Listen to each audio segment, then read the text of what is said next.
우리 말씀 보시겠습니다. 느헤미야 1장 1절에서 우리 11절 말씀 이렇게 보겠습니다. 느헤미야 1장 1절에서 11절.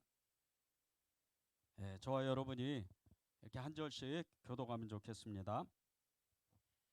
히가랴의 아들 느헤미야의 말이라. 아낙사스다 왕 제20년 기스르월에 내가 수상궁에 있는데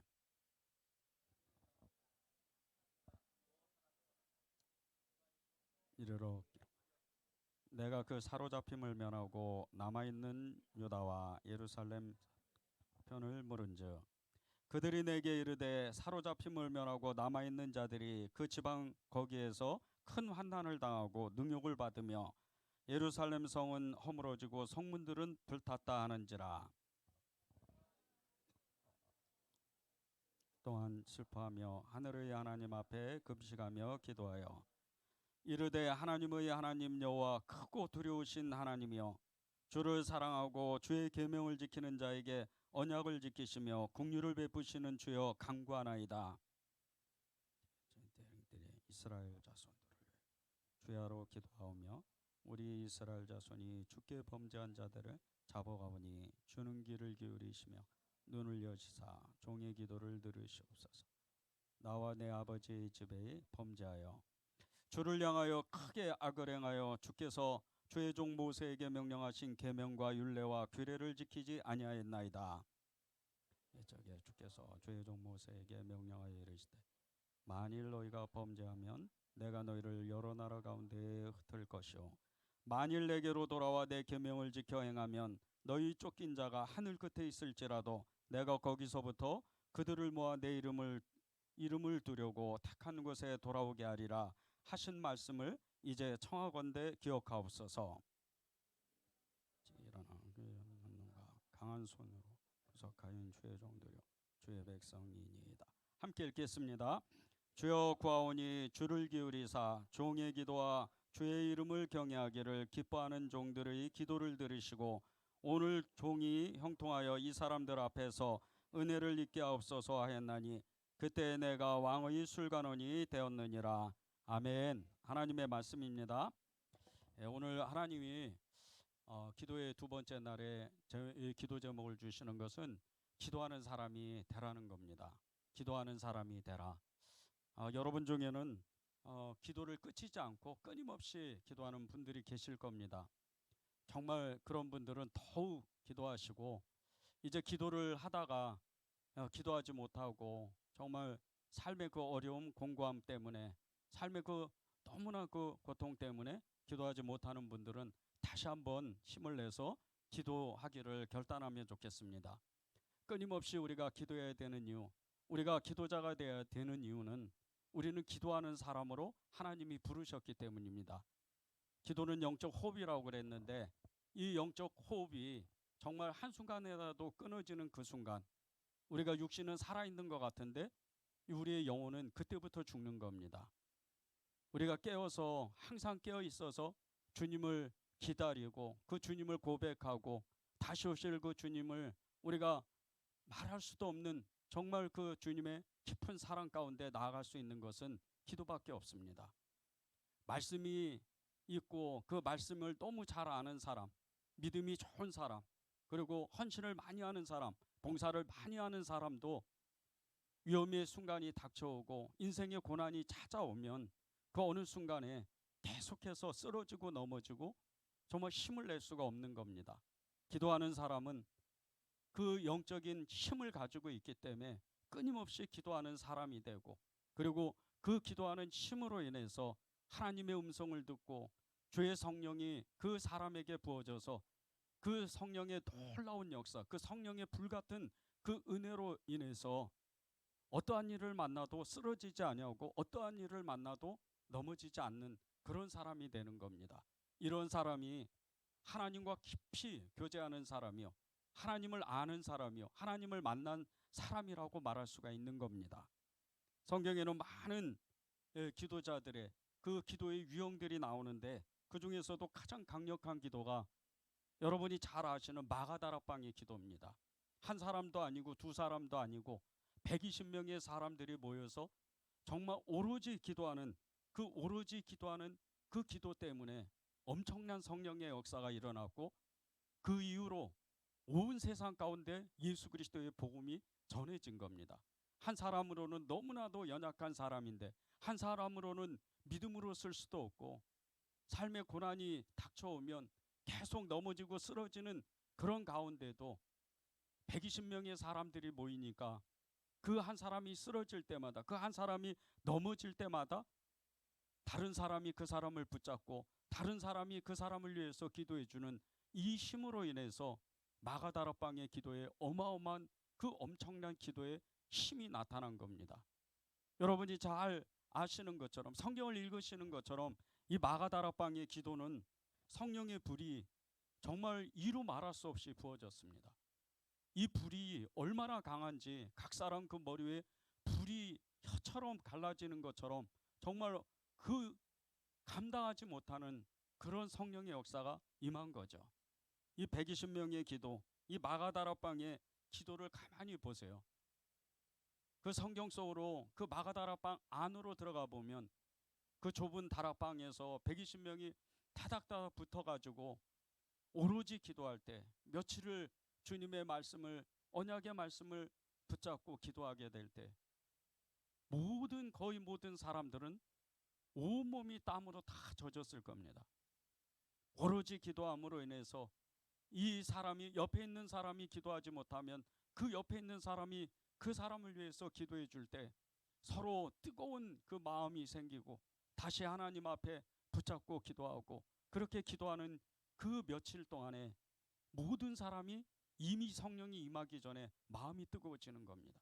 거기에 성령의 기름 부음이 나타나고 성령의 불이 임하니까 너무나도 강력한 이 기도의 힘이 나타나는 겁니다. 개인적으로는 창세기 32장 24절 32절에 나오는 이 야복강에서 기도했던 이 야곱의 기도입니다. 이 야곱은 밤새도록 천사와 씨름을 하는데, 이 천사가 누굽니까? 하나님의 사자요. 감히 인간으로서는 접근하기조차 어려운 이 천사와 함께 밤이 새도록 씨름을 하는 거예요. 그런데 그냥 씨름을 하는 게 아니고 야곱이 하나님 앞에 그 받은 언약의 말씀, 그것을 붙잡고 복을 달라고, 자기를 지켜달라고 그렇게 끊임없이 기도하는 거예요. 쓰러지고 넘어지고 지쳐 있는데도 절대 그 손을 놓지 않는 거예요. 천사를 놓으면, 이 천사를 놓치면 자기는 이제는 어디에 갈 데도 없고 아무런 힘이 없다는 것을 이 야곱이 안 겁니다. 그래서 밤새도록 기도하는 거예요. 밤새도록 기도하고 밤새도록 매달리고 절대로 물러나지 않고, 그렇게 야곱이 기도할 때 하나님의 응답이 야곱에게 임하는 거예요. 우리가 공동체에서 기도하는 그 기도, 또 개인적으로 기도하는 그 기도, 이런 기도를 우리가 소망해야 돼요. 사람이 내 주변에, 믿음의 사람들, 특별히 기도의 사람들이 내 주변에 있다면 그 사람 옆에 붙어서 나도 그 기도의 힘을 같이 이어받아서 같이 공유해서 그렇게 기도하는 사람이 되도록 여러분이 소원해야 돼요. 그리고 정말 내 주변에 사람이 없다면, 하나님, 저는 기도하고 싶습니다. 하나님과 친밀하고 싶습니다. 하나님을 만나고 싶습니다. 하나님이 저에 대한 계획이 어떤 건지 알고 싶습니다. 그 간절한 마음으로 하나님을 만나는 그 순간까지 매달리고 또 매달려서 그렇게 기도하는 겁니다. 이런 사람들이 강력한 기도자라 그러는 겁니다. 이런 사람들이 강력한 기도의 힘을 가지고 응답받을 때까지 기도하는 사람입니다. 하나님은 이런 사람들을 지금 찾고 있는 겁니다. 저는 여러분들이 그런 사람들이 됐으면 좋겠습니다. 이런 기도자가 되려면 우리가 할 일이 있는데, 평소에도 늘 기도하는 습관을 갖는 거예요. 정말 힘들어도 기도하고, 평안해도 기도하고, 아무 일 없어도 기도하고, 위험이 닥쳐도, 삶의 어려움이, 고난이 찾아오고 고통이 찾아올 때도 기도의 자리에 나가는 거예요. 그런 습관을 갖는 사람이 진짜 기도자인 겁니다. 4절과 7절을 보세요. 내가 이 말을 듣고 앉아서 울고 수일 동안 슬퍼하며 하늘의 하나님 앞에 금식하며 기도하여 이르되, 하늘의 하나님 여호와 크고 두려우신 하나님이여, 주를 사랑하고 주의 계명을 지키는 자에게 언약을 지키시며 긍휼을 베푸시는 주여 간구하나이다. 이제 종이 주의 종들에게 이스라엘 자손을 위하여 주하로 기도하오며, 우리 이스라엘 자손이 주께 범죄한 죄들을 자복하오니 주는 귀를 기울이시며 눈을 여시사 종의 기도를 들으시옵소서. 나와 내 아버지의 집이 범죄하여 주를 향하여 크게 악을 행하여 주께서 주의 종 모세에게 명령하신 계명과 율례와 규례를 지키지 아니하였나이다. 느헤미야가 그의 동료였던 하나니를 통해서 예루살렘이 이미 다 무너지고 성벽조차도 아예 흔적조차 남지 않고 다 무너졌다는 그 소식을 듣습니다. 그 소식을 듣자마자 이 느헤미야가 한 행동은 울며 불며 금식하고 기도하는 거예요. 그때부터 이 느헤미야의 마음이 서름에 복받쳐, 정말 울분에 복받쳐서 하나님 앞에 나오자마자, 그 소리를 듣자마자, 예루살렘이 망했다는, 멸망했다는 그 소리를 듣자마자 울면서 금식하며 기도하는 거예요. 이렇게 느헤미야가 예루살렘의 성벽이 다 무너졌다는 소리를 듣고 울면서 금식하는 기도, 이렇게 기도할 수 있었던 것은 느헤미야가 늘 금식 기도했다는 뜻이에요. 늘 그렇게 기도의 자리에 나갔다는 뜻입니다. 늘 그는 하나님을 찾았고, 늘 그는 하나님의 뜻을 알고 싶었고, 늘 그는 조국을 위해서, 나라를 위해서 그렇게 중보하는 그런 눈물의 기도자였던 거예요. 느헤미야가 그렇게 습관을 쫓아서 자기의 그 몸의 배도로 기도가 그렇게 정말 자기의 능력이 될 수 있도록 끊임없이 기도했던 것은, 그는 언제나 슬퍼도 기뻐도 좋은 일이 있던 나쁜 일이 있던 기도의 자리에 나갔다는 거예요. 그런데 느헤미야가 사는 이곳을 보십시오. 예루살렘도 아니고 이스라엘 땅도 아니에요. 멀리 이방의 땅이었고 우상 숭배하는 이런 페르시아 지방의 어느 한 곳인 거예요. 기도할 수 없는 그런 지역이요, 영적으로도 너무 악한 그런 지역이고 영적으로도 시달리는 그런 지역이에요. 그런데 느헤미야는 끊임없이 하나님을 찾는 거예요. 강가에 나가서 기도하고 골방에 들어가서 기도하고 어디서든지 어느 곳이든지 기도하는 그런 훈련을 하는 거예요. 여러분이 기도하는 자리 시간이 없어요. 기도할 시간도 없고 기도하는 장소도 없어요. 교회를 찾아가면 다 교회 문이 닫혀 있어요. 집에서 기도하려면 이런 일 저런 일이 생겨요. 다 핑계입니다. 기도하는 자리는 어디 가도 있어요. 여러분이 골방을 찾으면 그곳이 기도하는 자리예요. 여러분이 기도하기로 작정하면 그곳이 성전이고, 여러분이 기도하기로 작정하면 그 어디든지 기도할 수 있는 거예요. 느헤미야는 늘 그런 기도를 했어요.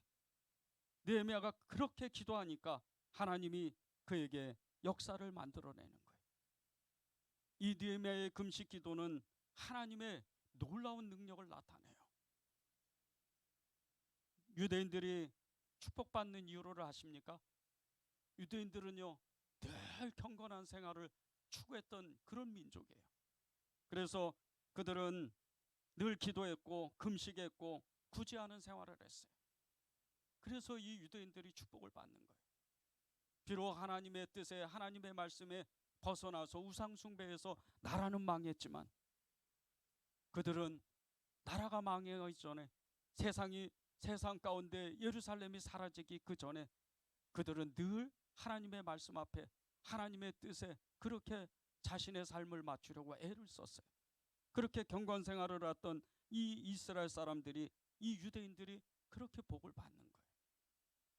이 이스라엘 사람들은 영혼과 몸과 재물을 하나님께 드리면서, 그리고 끊임없이 하나님 앞에 헌신하는 거예요. 이것 때문에 다른 민족보다 더 크게 복을 받는 거예요.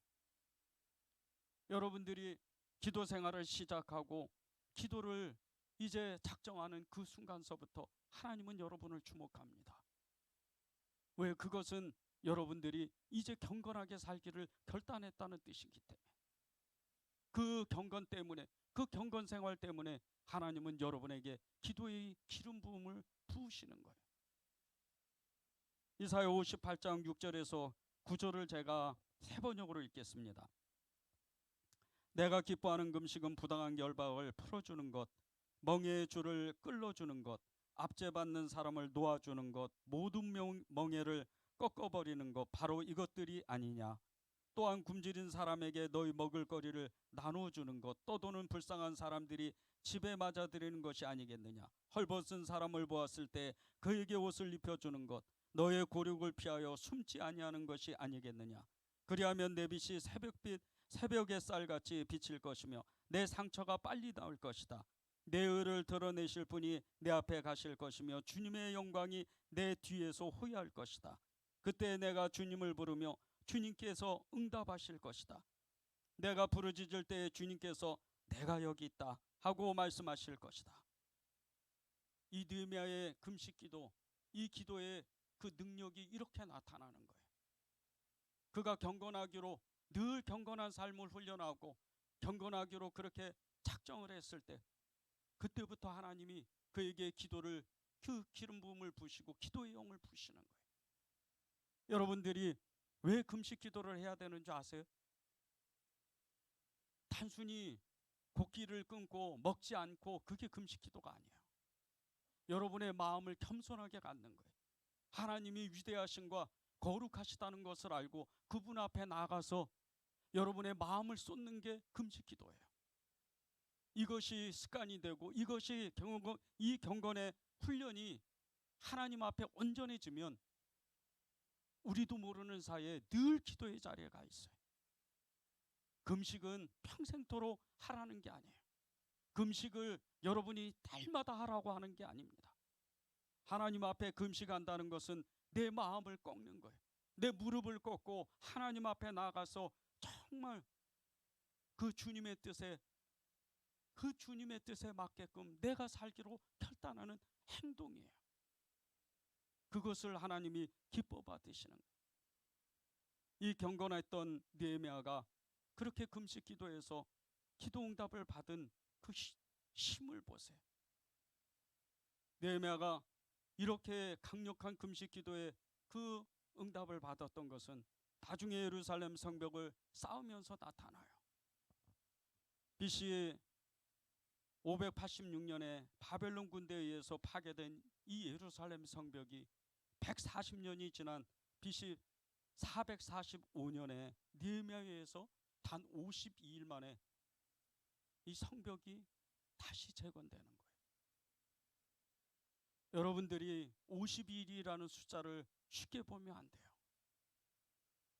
예루살렘의 성벽이 얼마나 긴 줄 아십니까? 그것을 단 52일 만에 성벽을 다시 재건하는 거예요. 기도의 힘이 이렇게 강한 거예요. 이 성벽이 건축됐다는 것은 기적입니다. 사람이 할 수가 없는 일이에요. 그가 기도하고 그와 뜻이 맞는 사람들을 모을 때 우리가 성벽을 다시 건축하자, 그렇게 자기와 뜻이 맞는 사람들을 모을 때 누구나 할 것 없이 하나님의 그 음성을 듣고 하나님의 그 부르심을 받고 성벽을 쌓기 시작하는 거예요. 자기 집 앞에 있는 그 지경을 맡아서 나는 몇 메타를 건설하고 나는 몇십 메타를 건설하고 그것을 맡아서 하는 거예요. 기도의 힘이 아니었다면 이렇게 엄청난 역사가 일어날 수가 없어요. 하나님이 저와 여러분에게 정말 경건한 그 삶, 경건하기로 살기를 결단하는 그 삶을 요구하세요. 여러분이 진정한 기도자가 되고 싶다면, 정말 기도를 하고 싶다면 먼저 하나님 앞에 경건해야 돼요. 하나님 앞에 여러분의 마음을 다 쏟아내야 돼요. 그리고 나는 이제부터 세상과 구별해서 세상을 등지고 오직 예수 그리스도, 그분을 따라가고 그분을 정말 쫓기를 원하는 그 삶을 살아가야 돼요. 이게 금식기도입니다. 단순히 오늘 내가 밥을 먹지 않고 하루 한 끼 굶고 그렇게 기도하는 것이 금식이 아니에요. 금식기도의 그 말씀을 보세요. 흉악의 결박을 끊어준대잖아요. 여러분이 하나님 앞에 경건하기로 결단하니까 여러분 안에 묻고 있는 그 나를 그렇게 힘들게 하고 괴롭히는 그 흉악의 결박, 사단의 마귀의 그 어마어마한 힘을 하나님이 다 물리치시는 거예요. 나도 모르게 나도 아무것도 없는데 다른 사람에게 손을 벌리고 다른 사람에게 나눠줄 줄 아는 그런 사람이 되는 거예요.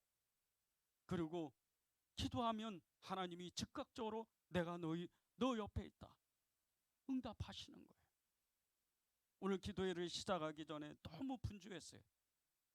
너무 마음이 급했어요. 이것저것 해야 되고 그런 마음에 이제 노숙인 그 봉사를 하려고 오후에 찾아갔습니다.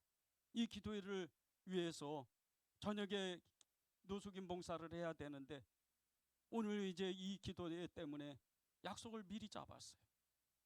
그리고 정말 하나님께 기도했어요. 하나님, 사람이 없습니다. 사람이 없어서 정말 빨리 이 물건들을 가져가서 이분들에게 이 물건들을 나눠줘야 돼요. 하나님이 도와주셔야 됩니다. 염려와 근심이 안 되더라고요. 마음은 분주하지만 근심이 없었어요. 걱정이 없었어요. 그리고 현장에 갔을 때 너무나 놀랍게 정말 하나님이 자로된 듯 시간을 재시고 환경을 만드시고 정말 많은 성도들이 함께 연합해서 이 노숙인 봉사를 무사히 마치고 교회로 돌아왔어요. 그리고 하나님이 주신 마음이 있었어요. 네가 그렇게 하나님을 찾고 하나님 앞에 애를 쓰려고 하니까 하나님이 차로 잰 듯이 시간을 다 맞춰서 내게 어려움이 없도록 만드는 거예요.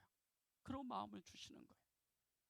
여러분들이 정말 경건하기를 원하고 경건한 삶을 추구한다면, 여러분이 기도하기를 추구한다면 하나님은 여러분에게 여러분의 모든 일상에 여러분의 생각과 여러분의 행동과 여러분의 그 모든 삶에 일일이 찾아가 주시는 거예요. 그리고 여러분을 인도하시는 거예요. 오래전에 어느 성도가 구직을 위해서 3개월 동안 정말 어느 성도를 위해서 3개월 동안 제가 아침 금식을 하고 기도한 적이 있었어요. 기도하면서 믿음을 선포하고 그 성도가 직장에 나가는 장면을 아예 그리면서 기도했습니다. 그런데 이 성도는 결혼한 지가 얼마 안 돼서 이제 아이가 너무 어리고 그 추운 겨울에 지하실에서 보일러를 떼지 못하고 돈이 없어서 그렇게 쩔쩔매던 성도였어요. 3개월 동안 그렇게 주님 앞에 죽기를 각오하고 기도했습니다. 하루 금식을 하고 한 끼 금식을 하면서 3개월이 지난 후에 갑자기 이 성도에게 그 성도가 자신이 원하는, 자신이 바라는 그 직장의 문이 열리는 거예요. 그리고 인천으로 이사를 갔습니다. 연말에 제 핸드폰에 웬 문자가 하나가 왔어요. 무슨 선물이라고 문자가 하나 왔는데 그 성도가 그 뒤이어서 이렇게 그 카톡을 했어요. 목사님 기도해 주셔서 고맙습니다. 작은 선물입니다. 받아주세요. 금식 기도가 이거예요. 그냥 굶는 게 아닙니다. 그 사람의 입장에 가서 그 사람의 마음에 들어가서 그 사람의 그 애통함과 그 애통한 마음을 품고 하나님 앞에 나아가는 거예요. 그러면 능력이 나타나기 시작하는 거예요. 여러분이 기도자가 되고 싶다면, 진정한 기도자가 되고 싶다면 이 마음을 가져야 돼요. 여러분의 단순히 여러분의 삶을 위해서 기도하기 시작을 한다면 그것은 아직 기도에 대해서 모르는 거예요. 진짜 기도자는 기도만 하면, 기도의 자리에 앉기만 하면 그 상대방이 그 눈물이 보여지기 시작하는 거예요. 그 애통함이, 억울함이 보여지기 시작하는 거예요. 그때부터 기도의 능력이 나타나는 거예요. 우리가 진정으로 기도자가 되려면 기도하는 것마다 응답받는 이 역사가 정말 일어나려면요, 하나님의 말씀대로 살아야 돼요. 여러분이 정말 하나님의 말씀에 사로잡혀야 돼요. 5절을 읽겠습니다. 이르되 하늘의 하나님 여호와 크고 두려우신 하나님이여, 주를 사랑하고 주의 계명을 지키는 자에게 언약을 지키시며 긍휼을 베푸시는 주여 간구하나이다. 느헤미야의 모든 기도는 말씀이었어요. 말씀을 근거해서 기도한 기도입니다. 느헤미야는 말씀의 사람이었어요. 영말리 타국에서 우상 숭배하는 그 어마어마한 대제국이었던 페르시아에서 살면서 절대 말씀을 놓지 않았어요. 어디에 있든지 무엇이든지 늘 말씀을 묵상하고 늘 말씀을 따라갔어요. 저녁이 되면 늘 말씀 앞에 서서 기도하기 시작하는 거예요. 이게 말씀 기도라는 거예요. 여러분이 기도할 때 말씀이 없으면 기도의 그 시간들이 너무나도 짧아져요. 기도의 힘도 없어져요. 말씀이 있는 사람, 성경을 늘 상고하고 읽는 사람, 성경을 배우는 사람은요, 말씀이 그 사람을 기독케 하세요. 그래서 끊임없이 기도하는 거예요. 여러분 중에는 방언 기도하는 사람도 있을 거예요. 처음에는 방언 기도를 몇 시간씩 합니다. 저도 그랬어요. 그러나 그 방언 기도는 오랜 시간이 지나면 사실 무엇을 기도하는지도 알지도 못해요. 습관처럼 그냥 중언부언하는 거예요. 그러나 말씀을 붙잡고 기도하면요, 방언과 함께 말씀으로 기도하고 방언으로 기도하고, 그러고 계속해서 하나님의 뜻에 따라서 기도하게 돼요. 수시간이 순식간에 지나가는 거예요. 여러분이 기도원에 가서, 여러분이 어디 부흥에 가서 기도하는 그 짧은 시간보다 말씀으로 기도해서 말씀을 붙잡고 말씀에 사로잡혀서 기도하는 이 단 한마디의 기도가 여러분의 인생을 바꾸는 거예요. 느헤미야는 그런 기도자였어요. 7절을 보십시오. 주를 향하여 크게 악을 행하여 주께서 주의 종 모세에게 명령하신 계명과 율례와 규례를 지키지 아니하였나이다. 이스라엘 백성들이 하나님 앞에 죄를 져서, 하나님 앞에 정말 패역한 죄를 져서 이 예루살렘 성벽이 다 무너지고 성전마저 완전히 사라진 그것이 어떤 이유인지, 그것을 이 느헤미야는 너무 잘 알고 있었어요. 하나님의 명령, 하나님의 말씀, 하나님의 규례, 하나님의 그 율법을 지키지 않았기 때문이에요. 그래서 이스라엘 백성들이 완전히 망한 거예요. 우리가 기도하는 그 힘이 어디서 나오는 줄 아십니까? 말씀에서 나와요. 성경을 읽으면 기도하는 사람이 누군지가 보입니다.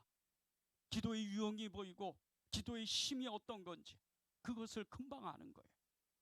수많은 기도자들이 성경 속에 있어요. 모세가 그랬죠. 여호수아가 그랬죠. 다니엘이 그랬죠. 느헤미야가 그랬죠.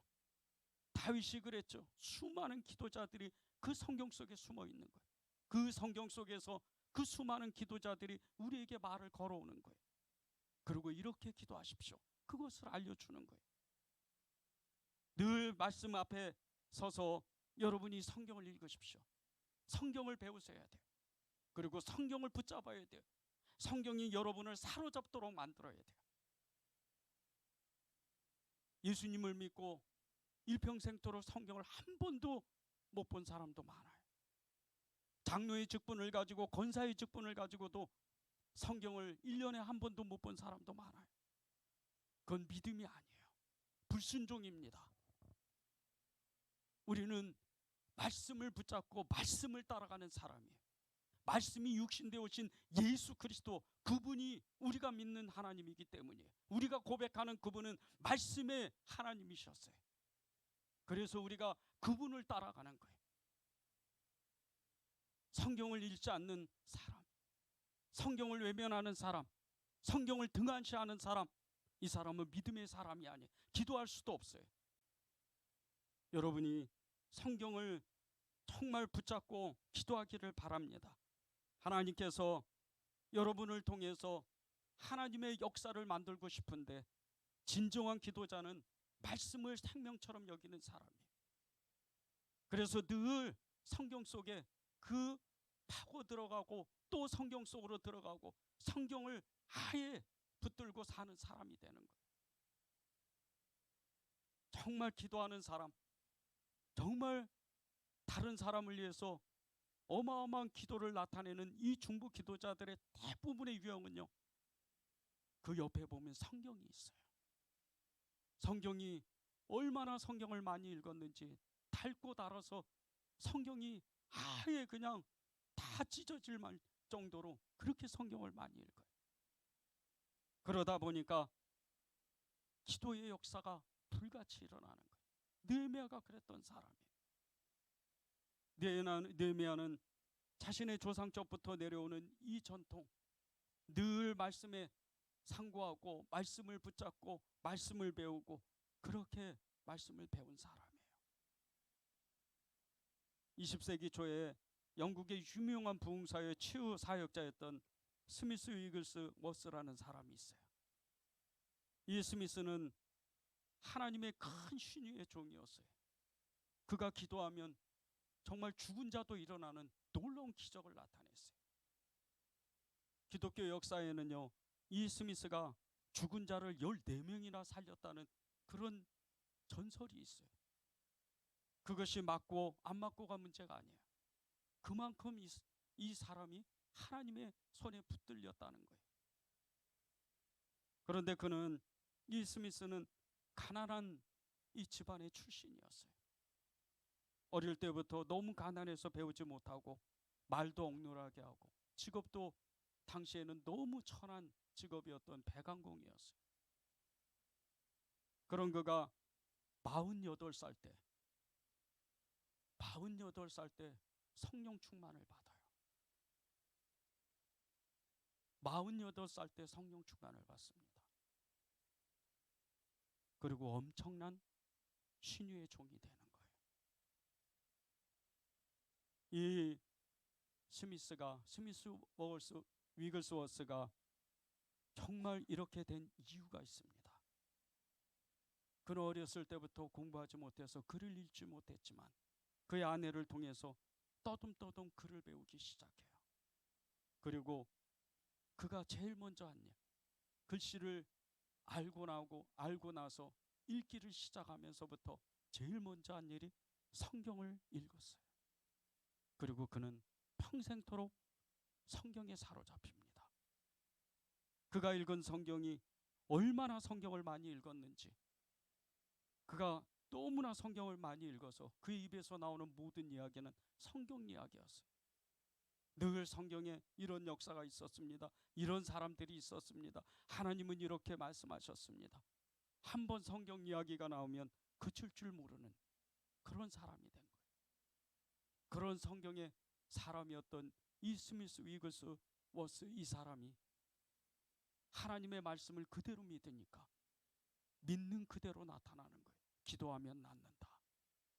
기도하면 문제 풀어진다. 해결된다. 응답받는다. 그런 역사가 계속해서 일어나는 거예요. 누가복음 5장 5절에서 6절을 읽겠습니다. 시몬이 대답하여 이르되 선생님, 우리들이 밤이 새도록 수고하였으되 잡은 것이 없지만은 말씀에 의지하여 내가 그물을 내리리다 하고 그렇게 하니 고기를 잡은 것이 심이 많아 그물이 찢어지는지라.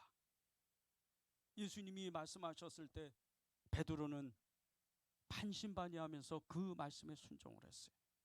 그 반신반의하는 그 순종, 반의 순종이죠. 그 반의 순종, 그 순종만으로도 그물이 찢어지는 어마어마한 고기를 잡는 거예요. 그러면 100%로 순종한다고 생각해 보세요. 여러분이 하나님의 그 말씀에, 성경 말씀에 100% 순종한다면 그때부터 여러분의 인생이 바뀌는 거예요. 여러분의 기도는 하늘을 흔들어요. 하나님의 응답이 나타나고 이루 말할 수 없는 기적과 이적과 표적이 나타나는 거예요. 성경을 읽으면 읽을수록 믿음의 역사가 일어나는 거예요. 믿음의 그 어마어마한 역사가 일어나서 기도하는 대로, 말한 대로 이루어지는 기도의 능력자가 되는 거예요. 여러분이 그런 기도의 능력자가 되도록 소원해야 돼요. 우리가 진정한 기도자가 되려면요, 믿음이 필요합니다. 이 믿음이 하나님으로부터 와야 돼요. 11절을 보십시오. 주여 구하오니 귀를 기울이사 종의 기도와 주의 이름을 경외하기를 기뻐하는 종들의 기도를 들으시고 오늘 종이 형통하여 이 사람 앞에서 은혜를 입게 하옵소서 하였나니 그때 내가 왕의 술관원이 되었느니라. 이 11절을 제가 다시 한번 세 번역으로 읽어보겠습니다. 주님, 종의 간구를 들어주십시오. 주님의 이름을 진심으로 두려워하는 주님의 종들의 간구에 귀를 기울여 주십시오. 이제 주님의 종이 하는 모든 일을 형통하게 하여 주시고 왕에게 자비를 입게 하여 주십시오. 그때 나는 왕에게 술잔을 받들어 올리는 일을 맡아보고 있었다. 하반부 끝에 보면요, 그 왕에게 자비를 입게 하라는 거예요. 이거는 믿음이 아니면 기도할 수가 없어요. 이 왕이 누굽니까? 아닥사스다 왕이에요. 페르시아의 전체를 다루고 온 인류의 가장 큰 나라예요. 그 사람의 마음을 바꾸라는 거예요.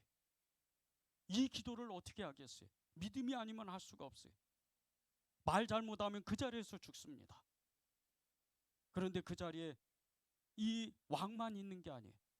그 옆에는 그 왕비도 함께 있어요. 두 사람의 마음이 똑같지가 않습니다. 그런데 그 왕 앞에, 왕비 앞에 나아가기 전에 하나님 앞에 이 느헤미야가 기도하는 거예요. 왕의 마음을 바꿔주십시오. 믿음의 선포를 하는 거예요. 믿음의 기도를 하는 거예요. 이런 기도자가 돼야 돼요. 하나님, 제 생각으로는 세상의 어떤 지식으로나 세상의 어떤 지혜로는 바꿀 수 없지만 하나님은 모든 것의 주인이시니까 하나님이 만드셔야 됩니다. 없는 것을 있는 것처럼 부르시고 하나님이 역사하시는 이 모든 것이 어제나 오늘이나 내일이나 동일하신 것 같이 하나님의 역사가 오늘도 동일하게 그 성경의 모든 기적과 이적과 표적을 믿는 자에게 역사하시는 그 하나님이 나에게도 나타나야 됩니다. 그렇게 기도해야 되는 거예요.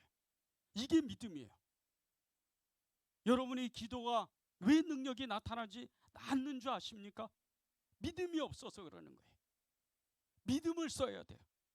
하나님은 우리의 믿음의 주체이세요. 믿음의 죄 온전케 하시는 이 예수 그리스도를 바라보자. 그분으로부터 우리에게 믿음이 부어지는 거예요. 이 믿음을 받아야 이 느헤미야 같이 기도의 능력이 나타나기 시작하는 거예요. 여러분이 기도하는 것마다 다 응답받고 싶으세요? 내 삶을 완전히 바꾸고 싶으세요? 마음의 소원이 여러분 안에 들끓는 그 정말 이것은 내 힘으로는 안 된다, 그 문제가 있으세요? 믿음을 쓰세요. 믿음을 써서 하나님 앞에 나아가서 기도하는 거예요. 이 느헤미야 1장 11절은요 오늘날에도 기도의 표본이에요. 믿음의 기도입니다. 야고보서 5장 16절을 보십시오. 의인의 간구는 역사하는 힘이 크다. 의인의 간구는 역사하는 힘이 크다. 여러분은 의인 아닙니까? 여러분은 믿음의 사람들이 아니세요? 이 말씀이 여러분의 심장을, 여러분의 마음을, 여러분의 중심을 뜨겁게 해야 돼요. 그렇습니다, 주님. 제가 비록 주님 앞에 온전하지 못하지만 이 말씀이 의인의 역사는 간구함이 크다. 그 말씀이 제 마음을 불타게 만듭니다. 그것은 믿음이었습니다. 그렇게 주님 앞에 고백하는 거예요. 언제 믿음을 받겠어요? 언제 믿음으로 기도하겠어요? 여러분 안에 그 믿음이 있다면 그 어떠한 형편에 있더라도 내가 지금 하나님 앞에 잘하든 못하든 아무 관계없어요. 여러분이 완전하게 정말 하나님 앞에 완전한 경건함을 이루고 완전한 그 하나님의 사람으로서 기도하려면 여러분의 평생에 한 번도 기도하지 못해요. 하나님은 우리의 마음의 중심을 보시는 거예요. 믿음을 쓰기를 원하시는 거예요. 여러분이 진정으로 경건해지는 것은요 다른 것이 아니에요. 믿음입니다. 하나님, 비록 내가 연약하지만 하나님 앞에 믿음으로 나아가겠습니다. 믿음으로 제가 진짜 주님을 따라가고 주님의 형상을 회복하려고 애를 쓰겠습니다. 저를 도와주십시오. 그 기도가 여러분의 삶을 완전히 바꾸고 여러분의 믿음 자체를 완전히 바꾸는 거예요. 믿음의 기도는 응답하신다 그랬어요. 믿음의 기도는 역사가 나타난다 그랬어요. 믿음의 기도는 하나님이 주목하신다 그랬어요. 그 믿음이 여러분 안에 있습니다. 미국에서 있었던 약간 우습지만은요 이 믿음의 기도가 어떤 건지를 잘 알려주는 예화가 있어요. 어느 마을에 몇 달간 가뭄이 들어서 옥수수 밭이며 여러 밭이 다 타들어갔어요. 마을 사람들이 안 되겠다 싶어서 우리 함께 예배당에 모여서, 교회에 모여서 기도하자고 결의하고 하나님께 기도를 시작합니다.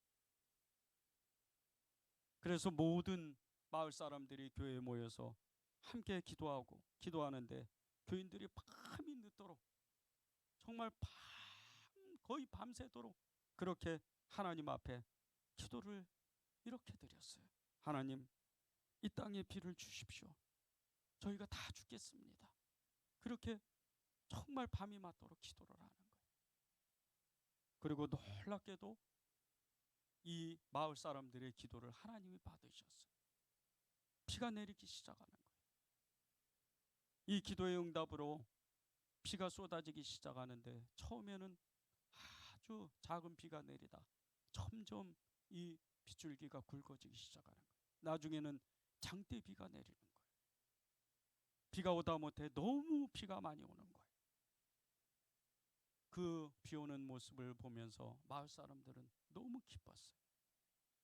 예배당에 앉아서 정말 하나님이 하셨습니다 고백하고 하나님을 정말 높여드리고 찬양했어요. 그런데 그렇게 다들 좋아했던 사람들이 조금 시간이 지나니까 이제 저렇게 비가 많이 오는데 어떻게 집에 돌아가지? 쓸데없는 걱정을 하는 거예요. 그렇게 정말 어떻게 우산도 없이 집을 갈까? 서로 설왕설래 웅성웅성 그렇게 걱정근심하고 있는데, 그때 어느 한 소녀가 너무나도 당당하게, 너무나도 자연스럽게 예배당을 나서면서 우산을 탁 피는 거예요. 그리고 교회를 나서려고 그래요. 마을 사람들이 이 소녀를 보고 깜짝 놀랐어요. 그리고 소년에게 이렇게 물어봅니다. 얘, 너는 언제 우산을 가져왔니? 그 마을 사람들이 그 질문을 듣고 이 아이가 빙긋 웃으면서 이렇게 이야기를 해요. 하나님께 비를 달라고 기도했으니 비를 주실 것을 믿었죠. 그래서 우산을 가져왔습니다. 이게 믿음이에요. 이 소녀는요, 기도를 시작할 때부터 이미 비가 올 줄 알았어요. 그렇게 마을 사람들이 예배당에서 모여서 기도했지만 진짜 믿음을 가진 사람은 이 소년이었어요. 여러분이 기도를 시작하면요, 믿음을 하나님 앞에 드려야 돼요. 내 손에는 잡히지 아니하고 정말 내가 이것을 믿어지지 않는 그 믿음조차도, 그 문제도 하나님 앞에 믿음으로 드리는 거예요. 저는 25년 동안 믿음으로만 기도했어요. 제가 한 기도는 대부분이 응답받을 수 없는 기도였어요. 이루 말할 수 없는 수많은 기도 가운데, 그 제목들 가운데 도저히 인간으로서는, 제 믿음으로서는 받을 수 없는, 제 지식으로는, 제가 알고 있는 그 모든 상식으로는 응답받을 수 없는 것들이었어요. 그런데 때가 되니까 그 믿음의 기도가 응답되기 시작하는 거예요. 저는 예수님을 처음 믿을 때부터 목사가 되기를 결단했어요. 그리고 10년이 아니 15년이 훨씬 지나서 목사가 됐습니다. 처음부터 목사가 될 걸 믿었어요. 제가 처음 성도 때 산기도를 가면 제일 먼저 하나님 앞에 기도하는 게 목사가 되겠습니다. 그렇게 기도했어요. 그때 수많은 환상을 봤습니다. 수천 명 앞에서 하나님의 말씀을 불같이 전하는 그런 환상을 너무나도 많이 봤어요. 그런데 끝내 저는 여러분들 앞에 목사가 돼서 서 있는 거예요. 수많은 기도 중에 하나님, 정말 제 인생을 완전히 바꾸고 싶습니다. 저는 예수님 믿기 전에 입이 너무 험했던 사람이에요. 너무 어렵게 살고 심한 고생을 했던 사람. 그래서 제 마음에는 분노가 가득했어요. 미움이 가득했고 성격이 삐뚤어져 있었어요. 늘 제 주변에는 사람이 접근을 못했어요. 너무나 사람이 정말 이런 사람이 있을까 싶을 정도로 너무나 험한 사람이었어요. 처음 예수님 앞에 나올 때, 기도를 시작할 때, 하나님 성격을 바꿔주십시오. 저는 주님을 사랑하고 싶습니다. 그 기도가 어느 순간서부터 바뀌는 거예요. 말이 바뀌기 시작해. 늘 입에 욕을 달고 살았던 제가 정말 그 더러운 입술을 씻기 시작하는 거예요. 그리고 사람이 바뀌고 성격이 바뀌고 생각이 바뀌고 행동이 바뀌고 끝내는 목표가 달라지는 거예요. 이게 기도의 능력입니다. 여러분들이 정말 기도자가 되고 싶다면요, 믿음을 써야 돼요. 믿음 앞에, 하나님은 믿음 앞에 나오는 그 모든 사람들을 기다리고 있어요. 이 느헤미야의 기도는요, 우리의 기도입니다. 성경 속에 있는 기도는 우리의 기도예요. 하나님이 여러분을 그렇게 지금 한 사람 한 사람을 부르고 계시는 거예요. 우리가 도시 부흥을 위해서 기도할 때 어떤 기도를 하겠어요? 원론적인 그런 도시의 문제들, 정치, 경제, 사회, 문화, 그리고 인구에 대한 어떤 변화, 우리의 다음 세대들을 위해서 그렇게 기도하는 그 기도, 그 모든 기도들이 정말 하나님이 기뻐 받으시는 기도지만 조금 더 깊이 들어가는 거예요.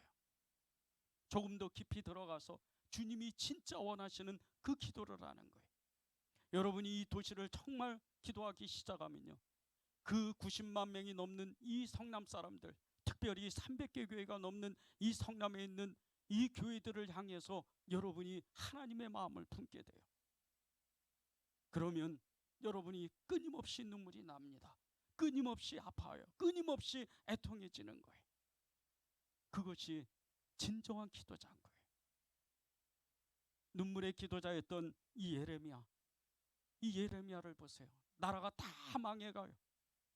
나라가 완전히 다 사라지게 생겼어요. 느헤미야도 눈물의 기도자지만 그보다 더 눈물을 많이 흘려서 기도했던 이 예레미야는요, 하나님 앞에 통곡하는 거예요. 하나님 절대 안 됩니다. 나라는 망할 수가 없습니다. 하나님 놓으면 안 됩니다. 하나님의 손에 이 민족이 사라지면 안 됩니다. 그렇게 눈물로 기도하는 거예요. 그러다가 이역만리 타국으로 끌려가는 거예요. 그렇지만 우리가 이 예레미야를 볼 때 그 예레미야가 성경을 읽으면서 이 예레미야 마음을 우리가 느끼잖아요. 나도 그렇게 살고 싶다. 나도 그렇게 기도하고 싶다. 나라를 위해서, 우리의 가족을 위해서, 이웃을 위해서, 교회를 위해서 눈물을 흘려 기도하고 싶다. 그렇게 마음을 품잖아요. 여러분이 교회를 위해서 기도할 때 여러분이 진실한 마음으로 정말 눈물을 흘려 기도하면요, 그 교회는 절대 망할 수가 없어요. 절대 무너질 수가 없어요. 여러분이 눈물로 여러분의 가정을 위해서 기도하면, 단 한 사람의 그 기도자가 여러분 가정에 있다면 그 가정은 하나님이 늘 지키시는 그 가정이 되는 거예요. 여러분이 이 도시를 향해서, 민족을 향해서, 이 국가를 향해서, 한국교회를 향해서 눈물로 기도하면요, 이 한국교회는 하나님이 붙잡아 주셔요. 이 나라의 민족은 하나님이 살펴주시는 거예요. 이 도시는 영적인 판도가 완전히 바뀌는 거예요. 이제 이 기도회를 마치면 또 몇 개월 뒤에 여러분을 만납니다. 그런데 그때 만났을 때 여러분들이 정말 기도의 그 불꽃을 가지고, 그 불을 가지고 이 예배당에 들어왔으면 좋겠어요. 그렇게 끊임없이 기도하는 여러분이 되기를 바랍니다. 우리 찬양하고 기도하는 시간을 갖겠습니다.